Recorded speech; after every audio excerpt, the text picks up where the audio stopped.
A racist police officer is patrolling a wealthy neighborhood when he spots a black man on a walk. The officer assumes the man must be up to no good and arrests him for no reason. Afterwards, the officer is informed that he arrested a high-ranking general in the United States Army. General Michael Adams strolled down one of these tree-lined streets, his footsteps soft on the pavement. Michael was tall, with a strong, athletic build that hinted at his years of service in the military. Despite his casual appearance, there was an air of authority about him, something in his posture and the way he carried himself. Michael had been in this neighborhood many times before, though not everyone knew it. He owned a house just a few blocks away, one that he'd purchased years ago as a quiet retreat from the demands of his career. This was where he came to think, to unwind, and to escape the rigors of his responsibilities. Today, he decided to take a walk, as he often did, enjoying the late afternoon sun and the quiet of the streets. The sun dipped lower,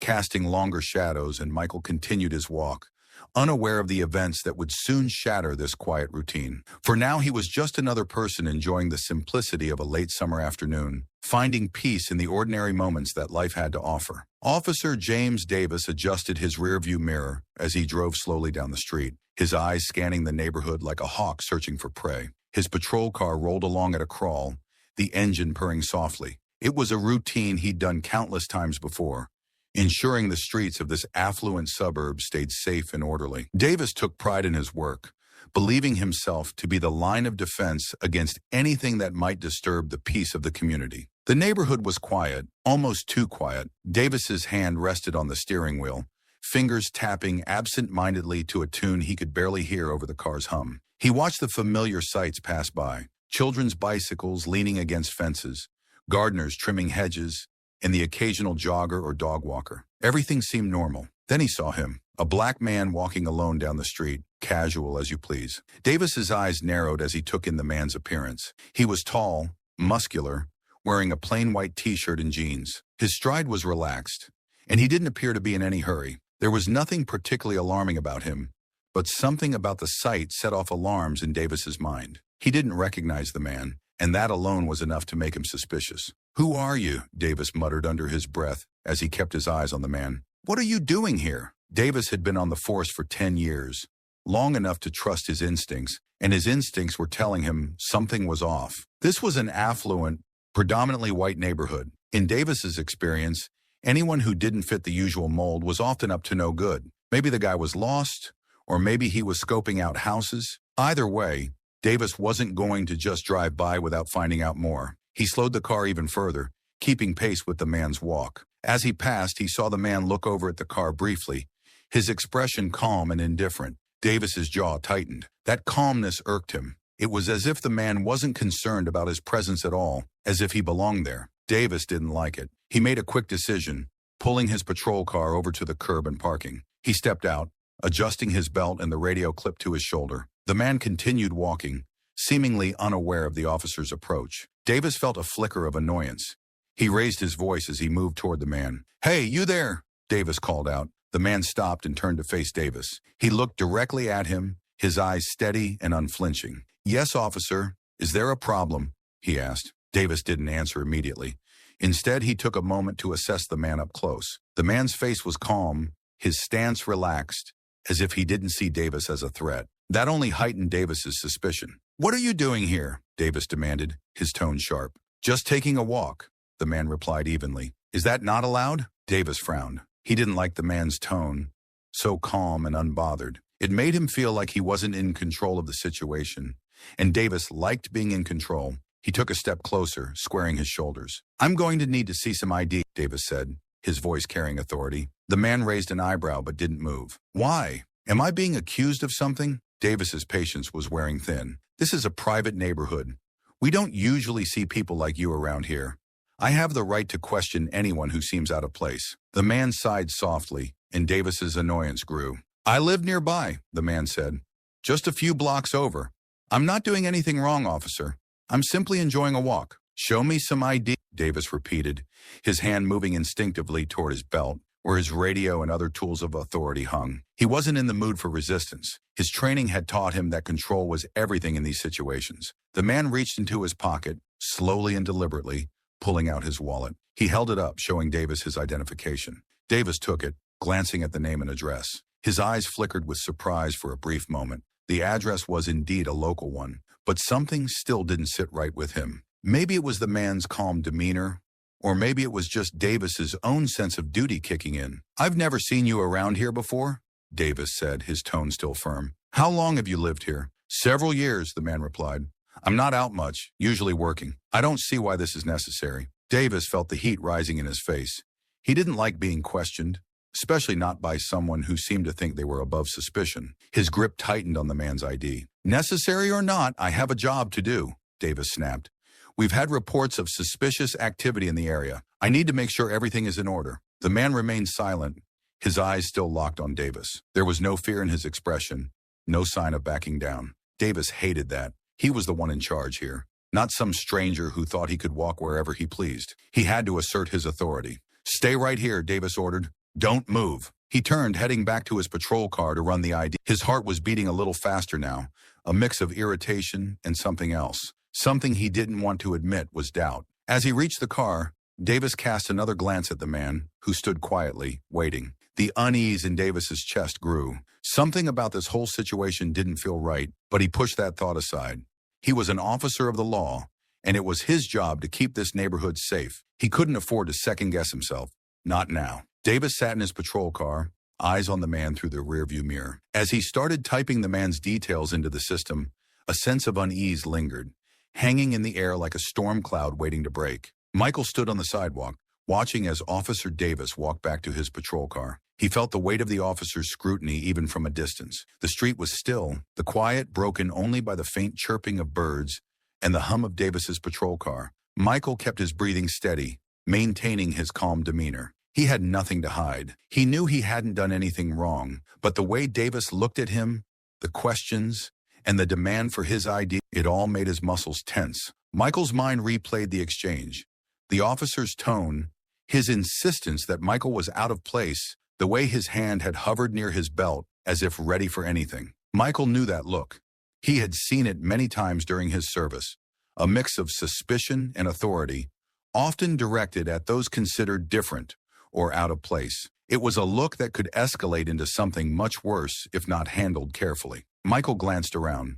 A few people were watching from a distance now, peering through windows or pausing in their yards, curious about what was happening. A middle-aged man with a garden hose in hand stared openly, water spilling onto the sidewalk. A woman walking her dog had stopped, her phone out, as if ready to record. Michael met her eyes briefly and she looked away. He took a slow, deep breath. This was the last thing he had wanted, a scene, a confrontation. Davis was still in his car, tapping away at his computer. Michael knew the officer was running his ID, checking his records, trying to find something to justify this stop.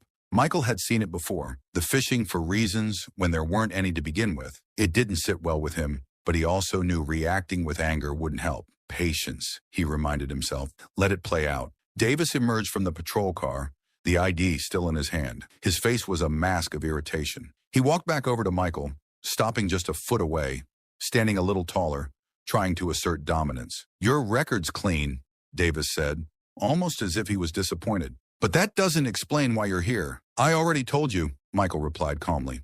"I live here. I'm out for a walk. That's all." Davis's eyes narrowed. "And I told you, we've had reports of suspicious activity. It's my job to check things out." Michael kept his gaze steady. "I understand that, officer, but I'm not causing any trouble. I'm just walking." Davis's frustration was evident now. His face flushed slightly, a frown creasing his forehead. He glanced around, noticing the small audience they had attracted. He didn't like being challenged, especially not in front of others. Michael could sense the shift, the subtle edge creeping into the officer's stance. "Look," Davis said, his voice lowering, "we can do this the easy way, or we can do it the hard way. You tell me exactly what you're doing here, or I take you in for further questioning.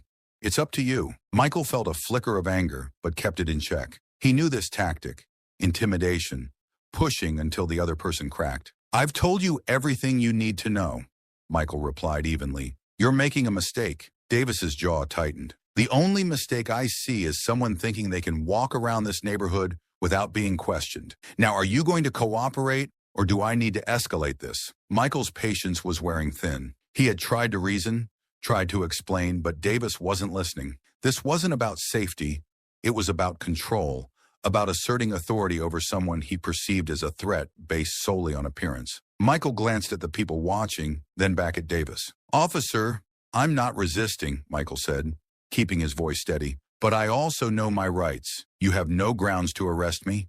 I've done nothing wrong." Davis's eyes flashed with anger. "I'll decide what's wrong and what's right," he snapped. Without warning, he reached out, grabbing Michael by the arm. "You're coming with me." Michael tensed as Davis's grip tightened, his training kicking in. He could easily overpower the officer, but he knew that would only escalate the situation further. He let Davis pull him toward the patrol car, feeling the roughness of the cuffs being snapped onto his wrists. "Is this really necessary?"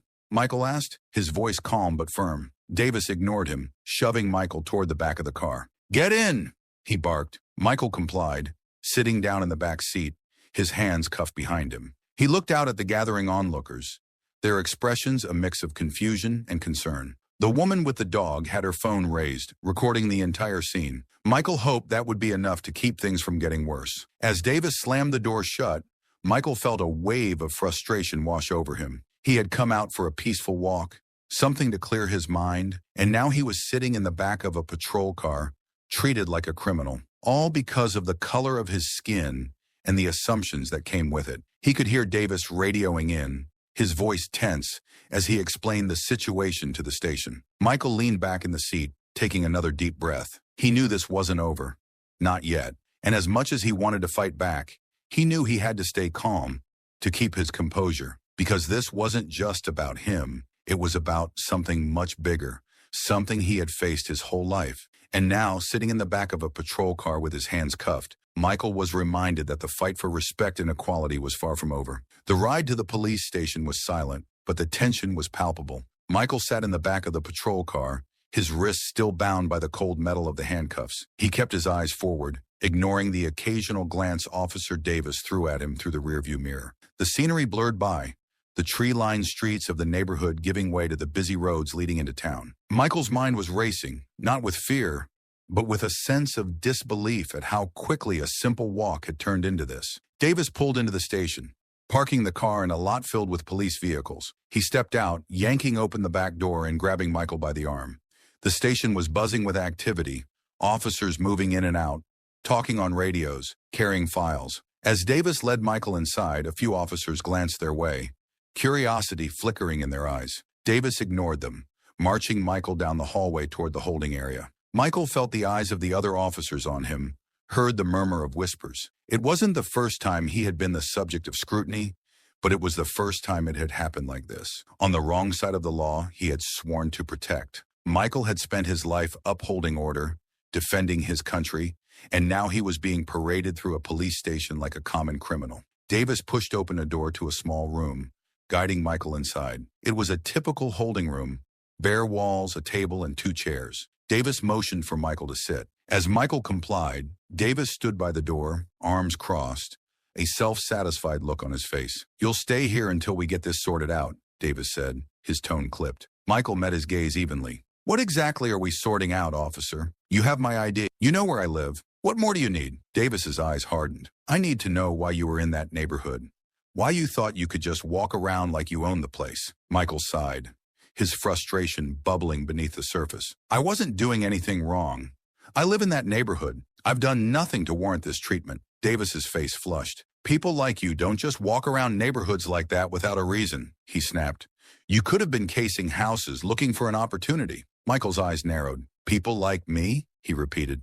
"What exactly do you mean by that, officer?" Davis's jaw tightened, but he didn't respond. The room fell into an uncomfortable silence, the tension thick in the air. Michael could sense Davis's anger, his need to assert control, to prove a point. Michael knew that this wasn't about him personally. It was about what he represented to Davis, a disruption of the order he was so desperate to maintain. The door opened, and Sergeant Laura Smith stepped in. She was a tall woman with short brown hair, her expression one of professionalism mixed with concern. She glanced at Davis, then at Michael, her eyes assessing the situation. Michael recognized her type, calm, composed, a voice of reason in the middle of chaos. "What's going on here?" Sergeant Smith asked, her voice steady. Davis straightened. "Found him walking in the upscale neighborhood, acting suspicious. He refused to explain himself, so I brought him in." Smith looked at Michael, her gaze sharp but fair. Is that true? Michael nodded slightly. I was out for a walk. Officer Davis questioned me, and I provided my ID, explained that I lived nearby. That wasn't enough for him. Smith turned to Davis. And did you run his ID? Yes, Davis replied quickly. It came back clean, but you still brought him in? Smith interrupted, her tone firm. On what grounds? Davis hesitated, clearly uncomfortable under Smith's scrutiny. He was acting suspicious, he insisted. I was doing my job, keeping the neighborhood safe. Smith sighed, crossing her arms. This man is a high-ranking general in the United States Army, she said, her voice low but clear. You've brought him in without cause, in handcuffs no less. Do you understand the implications of this? Davis blinked, clearly taken aback. He glanced at Michael, then back at Smith. I didn't know, he stammered. Smith's eyes narrowed. It shouldn't matter who he is. Your job is to protect and serve, not to judge based on appearances. This is unacceptable, Davis. Release him immediately. Davis fumbled with the keys, stepping forward to unlock the cuffs. Michael's wrists were freed, and he rubbed them lightly, feeling the ache from the tight grip of the metal. He stood, towering over Davis but keeping his demeanor calm. Sergeant Smith, Michael said, his voice steady, thank you for your professionalism. But this isn't just about me. This is about how people like Officer Davis approach their duty. Smith nodded. I agree. We'll discuss this further, General Adams. Rest assured this incident will be handled appropriately. Michael looked at Davis, who still appeared stunned. I hope this is a wake-up call, Michael said quietly. Judging someone by their appearance can lead to mistakes, dangerous ones. Smith gestured toward the door. Let's take this to my office, she said.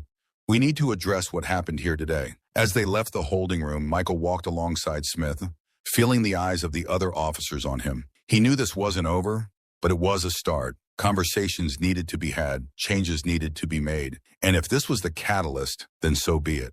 Back in Smith's office, Michael sat across from her as she began writing a report. Davis was left standing outside, his face a mix of confusion and embarrassment. Michael watched him through the glass window, thinking about the long road ahead. It wasn't just about one officer's actions. It was about the culture that allowed those actions to happen in the first place. Michael had spent his life fighting battles. This was another one, and he intended to see it through. The fight for respect, for equality, didn't end on the battlefield.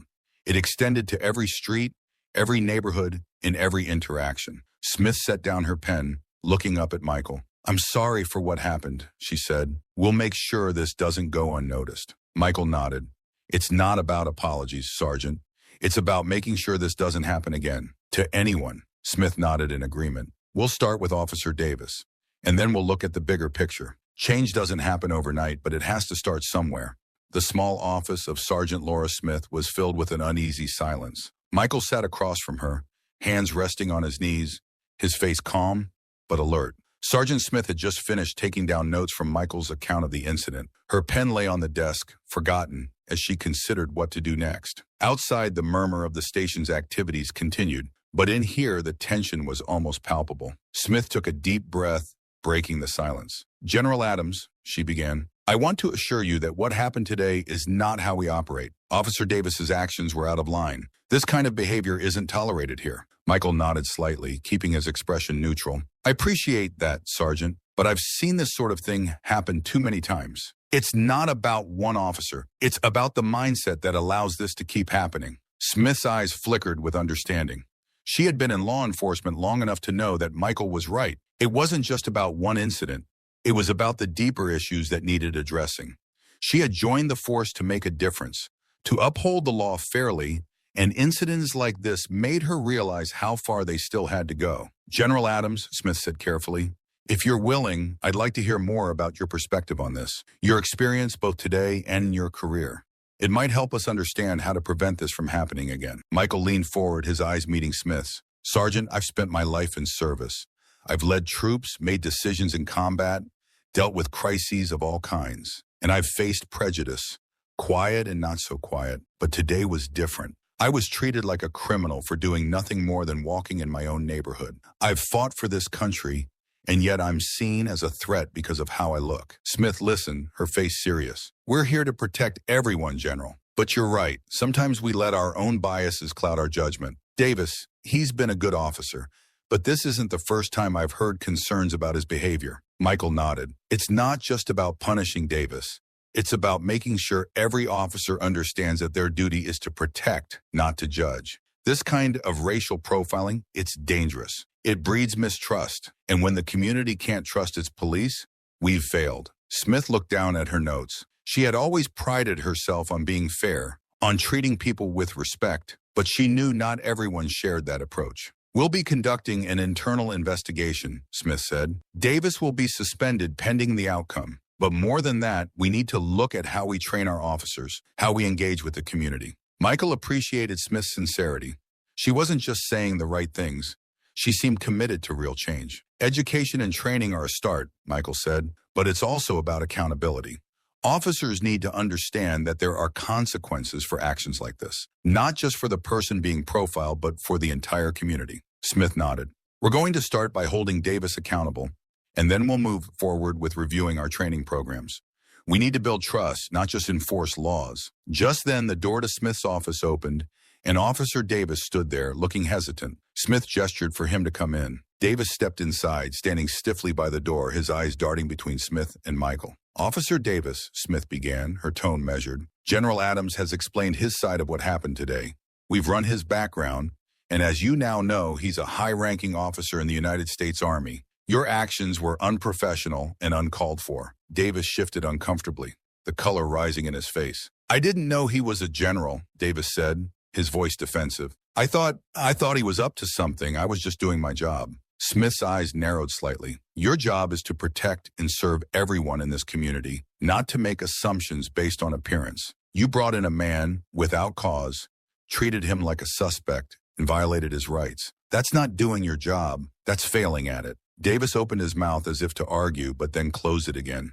He glanced at Michael, then back at Smith. I was just trying to keep the neighborhood safe, Davis said quietly. Michael stood up, facing Davis. Officer, safety isn't about targeting people who look different. It's about upholding justice, treating everyone with respect. I was out for a walk, that's all.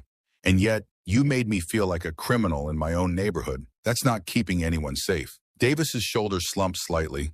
He looked down, avoiding Michael's eyes. I'm sorry, he mumbled. I didn't mean for it to go this way. Michael watched him, the sincerity in Davis's apology seeming more out of fear than understanding. This isn't just about an apology, Michael said. It's about making sure this doesn't happen again, to anyone. Smith stood up, her posture firm. Officer Davis, you're suspended, effective immediately. There will be an investigation into your conduct, and depending on the outcome, further actions will be taken. Davis nodded, looking defeated. He turned and left the office without another word, the door closing behind him with a soft click. Smith watched him go, then turned back to Michael. We'll do better, she said. I'll make sure of it. Michael nodded. I believe you, Sergeant. But remember, this isn't just about Davis. It's about changing the culture that allows this kind of behavior to happen. It starts with leadership. It starts with officers like you. Smith sat back down, looking thoughtful. Thank you for your patience today, General. I know it hasn't been easy, but your words will make a difference. Michael took a deep breath, feeling the weight of the day begin to lift slightly. We all have a role to play, Sergeant. Let's make sure we play it well. He stood up, extending his hand.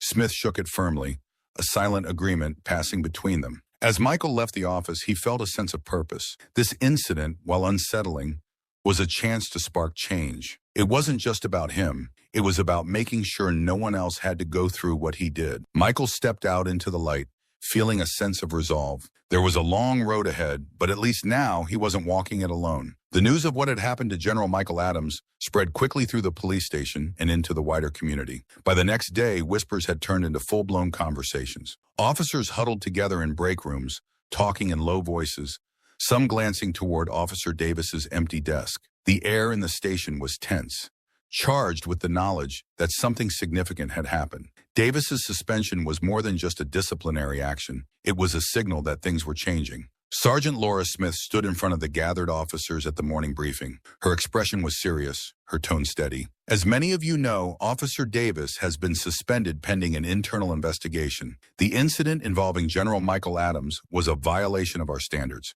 We're here to protect and serve all members of our community, and that includes treating everyone with respect and fairness. A murmur spread through the room. Some officers nodded in agreement. Others looked uncomfortable, shifting in their seats. Smith noticed the varied reactions but pressed on. Our actions reflect on the entire department. Incidents like this erode public trust. We can't afford that. We have a responsibility to do better, to hold ourselves to the highest standards of conduct. One of the officers, a young man named Officer Ramirez, raised his hand. "Sergeant, what's going to happen to Davis?" Smith met his gaze. "That will be determined by the investigation. For now, he's suspended.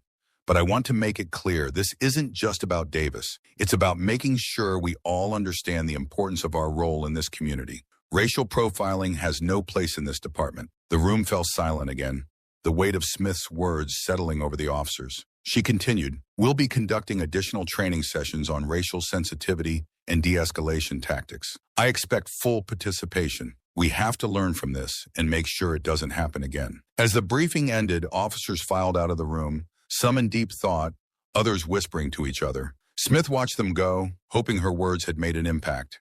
She knew change wouldn't happen overnight, but it had to start somewhere. Meanwhile, General Michael Adams had returned to his usual routines, but his thoughts often drifted back to the incident. It wasn't just about what happened to him. It was about the broader implications. Michael had received a call from Smith, informing him about the investigation and the steps being taken to address the issue. He appreciated her efforts, but knew that this was just the beginning. That afternoon, Michael received an invitation to meet with the community leaders and police department representatives. They wanted to discuss what had happened and how to move forward. Michael agreed, understanding the importance of these conversations.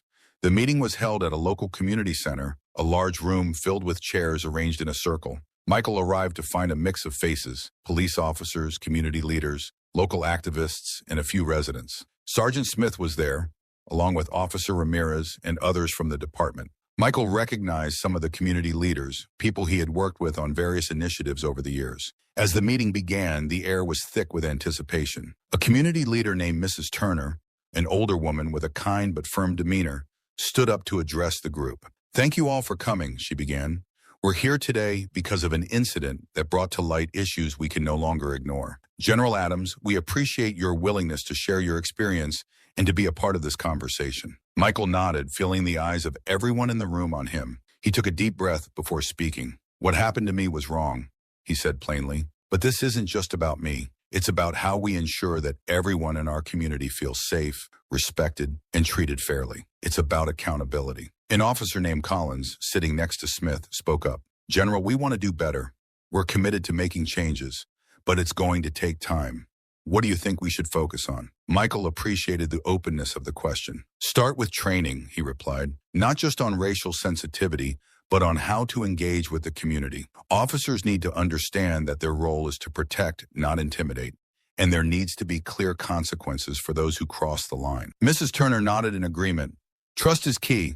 Right now, there's a lot of mistrust, especially among minority communities. We need to see that the police are on our side, not against us." Sergeant Smith spoke next. "We're implementing new training protocols immediately, and we're reviewing our policies on stops and searches. It's not just about punishment, it's about education and prevention. We want to build a partnership with the community, not create division." A local activist named Jordan, who had been quietly listening, raised his hand. "It's good to hear that there's a commitment to change," and he said, "but we need transparency. We need to know that when issues arise, they're addressed openly, not swept under the rug." Michael agreed. Transparency and accountability are critical. This can't just be about words. It has to be about actions. People need to see that changes are being made, that their voices are heard. The conversation continued, touching on various topics: community engagement programs, regular meetings between police and residents, and the importance of officers being seen as allies rather than enforcers. Ideas were shared, agreements were made, and a sense of cautious optimism began to take root. As the meeting wrapped up, Sergeant Smith approached Michael. "Thank you for being here," she said. "Your input is invaluable. We have a long way to go, but I believe we can make a real difference." Michael shook her hand. "Change isn't easy, but it's necessary. I'm willing to work with you, with all of you, to make sure this community is a place where everyone feels safe." Smith nodded, a look of determination in her eyes. "We'll do it together." As Michael left the community center, he felt a sense of hope. The conversations had been honest and constructive. There was still much work to be done, but the seeds of change had been planted. Michael knew that real change would take time, patience, and a lot of effort, but he was ready to see it through for himself, for his community, and for everyone who believed in justice and equality. The road ahead was long, but for the first time in a while, Michael felt like they were headed in the right direction. The atmosphere in the police station was different now. Officer James Davis's suspension had sent a clear message, and the morning briefings, which once felt routine, had taken on a new seriousness. There was a new emphasis on professionalism, respect, and accountability. Officers attended mandatory training sessions on racial sensitivity and de-escalation tactics, sessions that sparked uncomfortable but necessary conversations. In one of these sessions, Officer Ramirez sat with his fellow officers, listening as an instructor from the community relations team explained the importance of recognizing implicit biases. Ramirez had been on the force for a few years and considered himself fair and just. But as he listened, he realized that he, too, had made snap judgments based on appearances without even knowing it. The session encouraged officers to reflect on their behavior and think about how their actions could impact others. After the training, Ramirez caught up with Sergeant Laura Smith in the hallway. She had been organizing these sessions, pushing for real change within the department. He could see the determination in her eyes, but also the weariness. It wasn't easy, changing a culture that had been ingrained for years. "Sergeant," Ramirez began, walking alongside her, "these training sessions, they're opening a lot of eyes. I've heard other officers talking about things differently now. I think it's working." Smith glanced at him, a small smile tugging at her lips. "That's the goal, Beto," she said. "We can't just expect things to change overnight, but we have to start somewhere. Every conversation we have, every officer who starts thinking differently, it's a step in the right direction." Ramirez nodded. "I've been thinking a lot about what happened with Davis and General Adams. I've made mistakes too. Maybe not as obvious, but I've judged people before I even talked to them. This training is making me realize that." Smith placed a hand on Ramirez's shoulder. "We've all made mistakes. The important thing is that we learn from them and do better. It's not about perfection, it's about progress. The fact that you're recognizing this is a sign that we're moving forward." As they continued walking, Smith couldn't help but feel a sense of hope. The incident with General Michael Adams had shaken the department, but it had also sparked something important: self-reflection, awareness, and a genuine desire to improve. She knew there would still be resistance, officers who believed that nothing needed to change, but she also knew that many were starting to understand why this mattered. Meanwhile, Michael Adams was experiencing the ripple effects of his ordeal. He received calls and messages from neighbors, some expressing support, others apologizing for not intervening when they saw him being arrested. Michael appreciated the outreach, understanding that his experience had opened many eyes, not just within the police department. One afternoon, Michael was invited to speak at a community forum organized by the local neighborhood association. The forum aimed to foster dialogue between residents and law enforcement, to rebuild trust and address concerns. Michael agreed, recognizing the importance of these conversations. The community center was packed that evening. Residents filled the seats, and a group of officers, including Sergeant Smith and Officer Ramirez, stood at the back. Michael took the stage, looking out at the faces before him. There was a mixture of curiosity, concern, and hope in the crowd. Michael began speaking, his voice steady. "Thank you all for being here. What happened to me was a difficult experience, but it's one that has brought us together tonight. I want to start by saying that I believe in the power of community. I believe that we can work together to create a safe, inclusive environment for everyone." He paused, letting his words settle over the audience. "But that means we have to confront uncomfortable truths. We have to acknowledge that bias and prejudice exist. We have to understand that safety is not just about protection from crime, but also about ensuring that every individual feels respected and valued, regardless of how they look." An elderly man in the front row raised his hand. "General Adams," he said, "I've lived in this neighborhood for over 30 years. I've seen it change, but I never thought something like this could happen here. How can we make sure it doesn't happen again?" Michael nodded. "It starts with awareness," he replied. "Awareness of our own biases, awareness of how our actions affect others. The police department is implementing new training, but it's not just about the officers. It's about all of us. We need to hold each other accountable. If we see something that isn't right, we need to speak up. It's about building trust through action." Another hand went up, this time a young woman in the back. "What can we do as residents? How can we help?" "Get involved," Michael said. "Attend these forums. Have conversations with your neighbors. Get to know the officers who patrol our streets. The more we engage, the stronger our community becomes. It's about building relationships and understanding." Sergeant Smith stepped forward, joining Michael at the front. "General Adams is right," she said. "We're committed to making changes within the department, but we need your help. We're your police force, and we want to serve you effectively. We're here to listen, to learn, and to improve. The forum continued for over an hour, with residents voicing their concerns, asking questions, and offering suggestions. The atmosphere was open and respectful, a marked difference from the tension that had filled the air after Michael's arrest. By the end of the evening, there was a sense of unity, a shared commitment to moving forward together. As the crowd began to disperse, Michael found himself surrounded by neighbors, each wanting to shake his hand, thank him for speaking up, or share their own experiences. He listened, offering words of encouragement and understanding. He felt the power of community, the strength that came from standing together. Sergeant Smith approached Michael as the room began to empty. "That was powerful," she said. "You've made a real impact. People are listening." Michael smiled. "This is just the beginning, Sergeant. We've started a conversation, and now we need to keep it going. Change takes time, but tonight was a step in the right direction." Smith nodded. "Agreed. We'll keep pushing forward.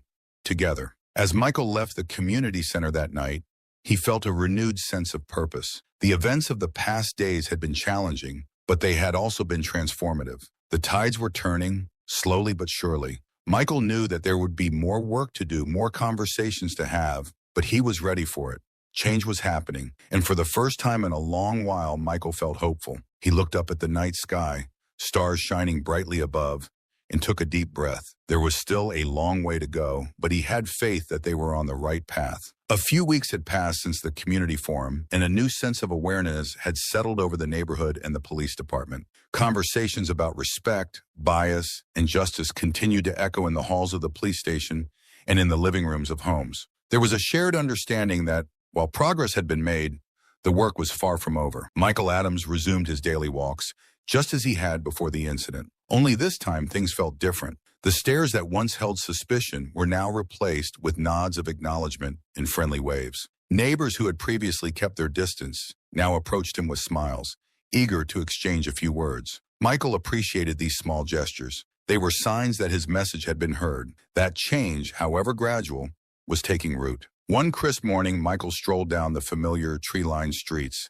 the autumn leaves crunching underfoot. He passed a group of children playing in their front yard, their laughter filling the air. A woman was out walking her dog and gave him a nod and a warm smile as she passed by.